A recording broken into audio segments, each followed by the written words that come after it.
Perkenalkan, nama saya adalah Billy Mokresi Tamba. Saya akan menjelaskan materi yang pertama, yaitu mengenai materi aset keuangan. Aset adalah segala sesuatu yang memiliki nilai, yang artinya adalah yang dapat kita jual dan dapat memiliki dan mendapatkan uang. Aset terbagi ke atas dua hal. Yang pertama yaitu aset berwujud dan aset yang tidak berwujud. Yang pertama, aset berwujud adalah aset yang nilainya yang sesuai dengan wujudnya. Misalkan bangunan, mesin yang harganya sesuai dengan ongkos pembuatannya. Lalu, kita masuk ke dalam aset yang tidak berwujud. Aset tidak berwujud adalah aset yang nilainya tidak sebanding dengan wujud fisiknya. Misalkan, surat berharga, saham yang berwujud fisiknya hanya secari kertas yang ongkos pembuatannya relatif murah dan tidak sama dengan nilai atau harga jika secari kertas tersebut kita jual. Kita masuk ke dalam klasifikasi uang. Uang adalah segala sesuatu yang diterima secara umum dalam pembayaran untuk membeli barang dan jasa serta pembayaran utang.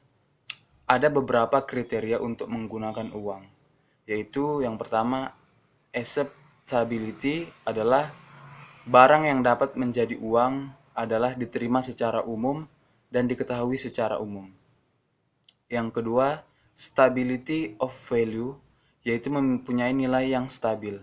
Yang ketiga, elasticity of supply, mempunyai kecukupan dan elastisitas. Yang keempat, portability, mudah untuk dibawa. Yang kelima, durability, mempunyai ketahanan dalam waktu yang lama. Yang keenam, divisibility, mudah dibagi dan mempunyai pecahan.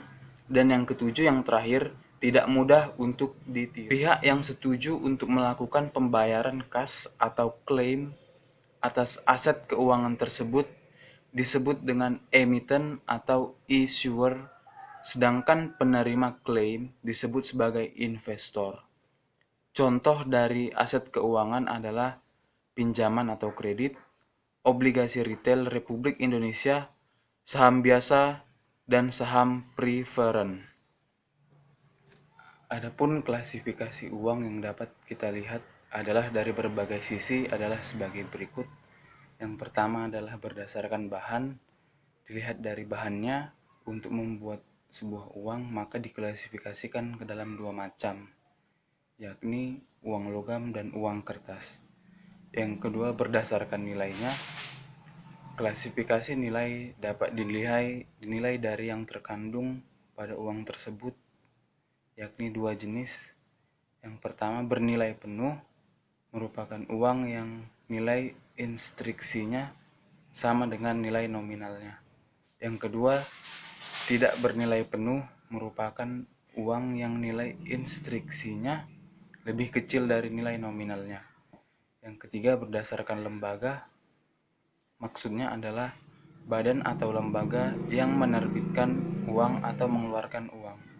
Klasifikasi uang berdasarkan lembaga terdiri dari uang kartal adalah uang yang diterbitkan oleh bank sentral, baik uang logam maupun uang kertas.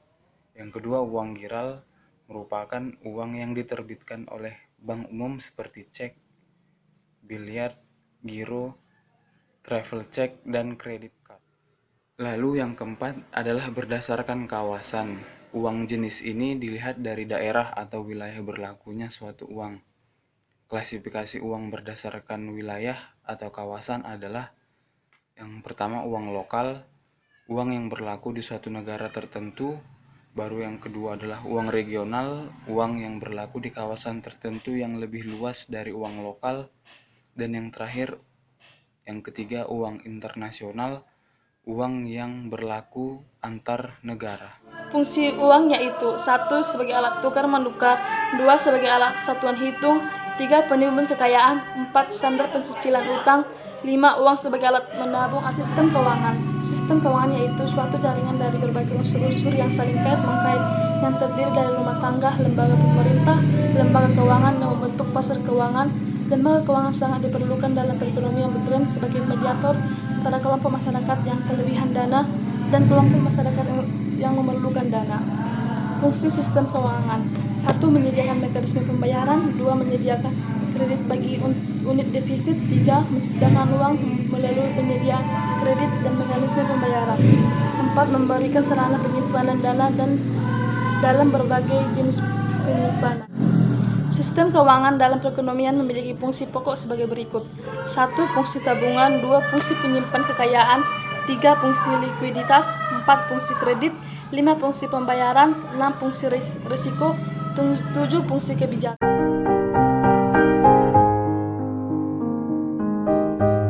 Nama saya Natasha Aprilia. Saya akan menjelaskan tentang materi kedua dari kelompok kami yang berjudul Deregulasi Perbankan di Indonesia.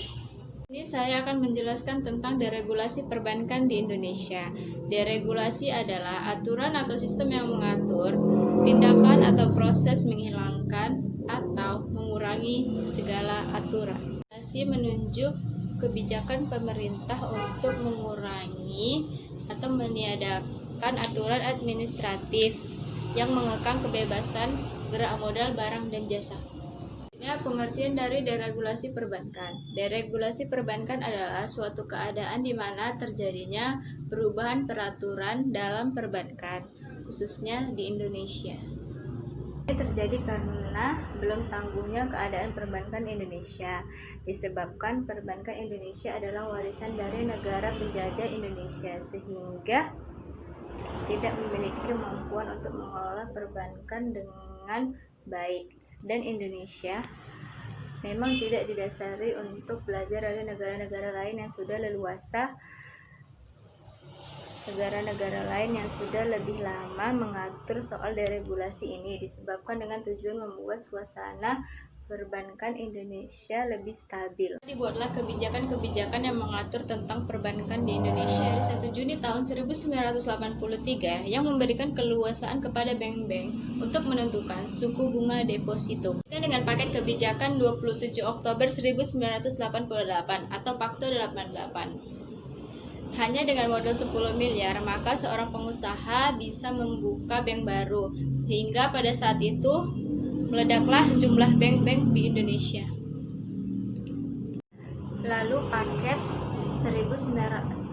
paket Februari 1991 atau Paktri yang berupaya mengatur pembatasan atau pemberatan persyaratan perbankan dengan mengharuskan dipenuhinya persyaratan permodalan minimal 8% dari kekayaan, sehingga diharapkan peningkatan kualitas perbankan di Indonesia. Undang-Undang Perbankan Baru Nomor 7 menggarisbawahi soal peniadaan pemisahan perbankan berdasarkan kepemilikan.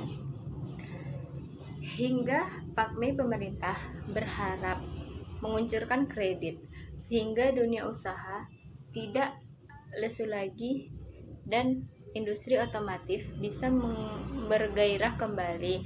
Dan terakhir dikeluarkannya PP nomor 68 tahun 1996. PP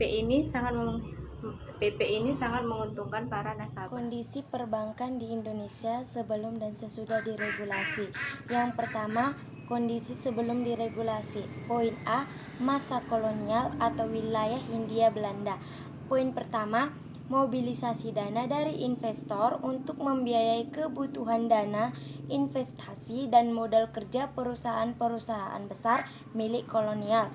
Poin yang kedua, memberikan jasa-jasa keuangan kepada perusahaan-perusahaan besar milik kolonial seperti giro, garansi bank, pemindahan dana, dan lain-lain.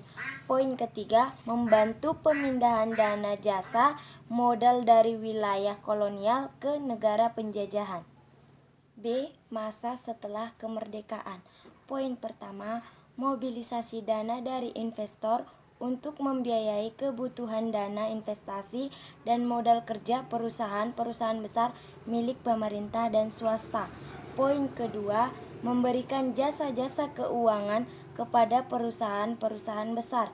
Poin ketiga, mengadministrasikan anggaran untuk pembiayaan kegiatan pemerintah.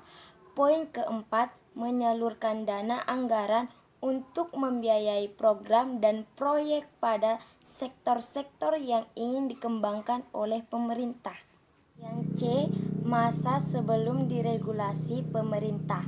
Poin pertama, tidak adanya peraturan perundangan yang mengatur secara jelas tentang perbankan di Indonesia atau Undang-Undang Nomor 13 Tahun 1968. Poin kedua, kredit likuiditas Bank Indonesia atau KLBI pada bank-bank tertentu. Poin ketiga, bank banyak menggunakan program-program pemerintah. Poin keempat, instrumen pasar uang yang terbatas. Yang kedua, kondisi setelah diregulasi. Kebijakan diregulasi yang terkait dengan dunia perbankan yaitu A. Diregulasi 1 Juni 1983 yang berisi memberikan keluasan kepada semua bank untuk menyerahkan tingkat suku bunga kepada mekanisme pasar.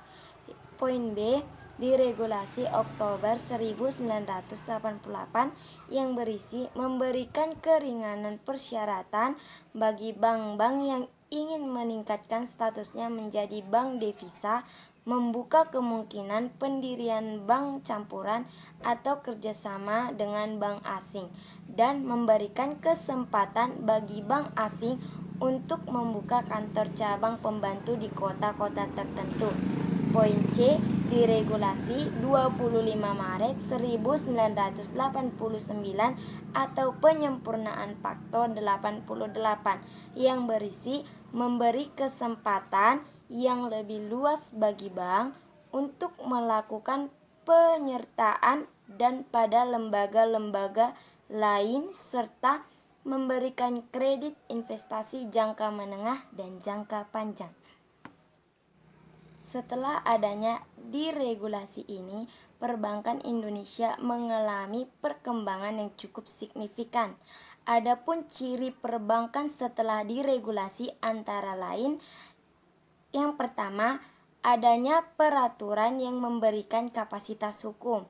Yang kedua, jumlah bank swasta bertambah banyak. Yang ketiga, tingkat persaingan bank yang semakin kuat. Yang keempat, sertifikat Bank Indonesia dan surat berharga pasar uang atau SBPU. Krisis ekonomi pada tahun 1977 ada dua. Pemilu kedua Orde Baru, yang kedua inflasi. Krisis ekonomi tahun 1997. Pada tahun 1997, Indonesia mengalami gejolak politik yang kurang baik sehingga mempengaruhi berbagai sektor termasuk ekonomi. Saat itu Indonesia mengalami krisis ekonomi yang cukup parah. Ciri kondisi perbankan saat krisis. Yang pertama, tingkat kepercayaan masyarakat dalam dan luar negeri terhadap perbankan Indonesia menurun drastis. Yang kedua, sebagian besar dalam keadaan tidak sehat. Yang ketiga, munculnya penggunaan peraturan yang baru. Yang keempat, jumlah bank menurun. Setelah beberapa tahun memperbaiki keadaan Indonesia yang sangat terpuruk, akhirnya di awal tahun 2000 nampak hasil yang cukup positif. Keadaan bangsa Indonesia di berbagai sektor berangsur-angsur membaik. Adapun kondisi perbankan Indonesia pasca krisis ekonomi adalah sebagai berikut. Yang pertama, selesainya penyusunan arsitektur perbankan Indonesia atau API. Yang kedua, serangkaian bencana dan komitmen pemerintah, DPR, dan Bank Indonesia untuk membentuk atau menyusun lembaga penjamin simpanan, lembaga pengawasan perbankan yang independen, serta otoritas jasa keuangan.